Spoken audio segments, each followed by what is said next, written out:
तर मित्रांनो, सह्याद्री पर्वताच्या निर्मितीचे कारण म्हणजे प्रस्तरभंग हे सह्याद्रीच्या पर्वताच्या निर्मितीचे कारण आहे. भारतातील पहिले पुस्तकाचे गाव म्हणून ओळखले जाणारे गाव हे कोणते आहे? तर मित्रांनो, भारतातील पहिले पुस्तकाचे गाव म्हणून ओळखले जाणारे रत्नागिरीमधील भिलार हे आहे. महाराष्ट्राचा राज्य प्राणी कोणता आहे? तर महाराष्ट्राचा राज्य प्राणी हा शेकरू आहे. मच्छीमाराचे शास्त्रीय शिक्षण देणाऱ्या शाळा महाराष्ट्रात मुंबई बरोबर अजून कोणत्या ठिकाणी आहेत? तर या कार्यशाळा ह्या सातपाटी व रत्नागिरी येथे आहेत. पारो विमानतळ कोणत्या देशात आहे? तर मित्रांनो, पारो हे विमानतळ भूतान या देशात आहे. कर्नाळा अभयारण्य कोणत्या जिल्ह्यात आहे? तर मित्रांनो, हे अभयारण्य रायगड या जिल्ह्यात आहे. तर मित्रांनो, अग्निपंख हे कोणाचे आत्मचरित्र आहे? अग्निपंख हे पी.जे. अब्दुल कलाम यांचे आत्मचरित्र आहे. रोजगार हमी योजना भारतात सर्वप्रथम कोठे सुरू झाली? तर ही सर्वप्रथम महाराष्ट्र येथे सुरू झाली.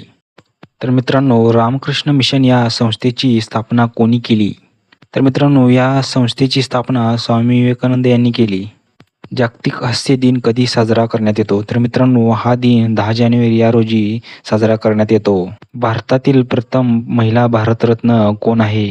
तर भारतातील प्रथम महिला भारतरत्न इंदिरा गांधी आहेत.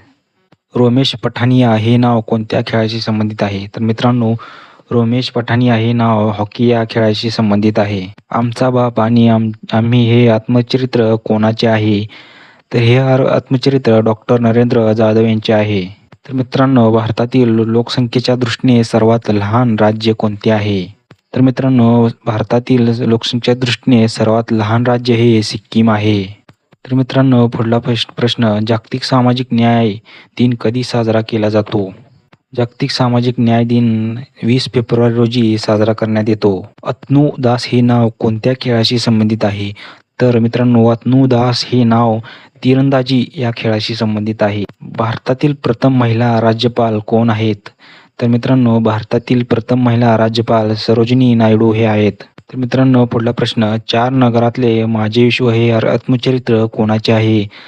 तर हे आत्मचरित्र जयंत नारळीकर यांचे आहे. महाबळेश्वर हे थंड हवेचे ठिकाण कोणत्या जिल्ह्यात आहे?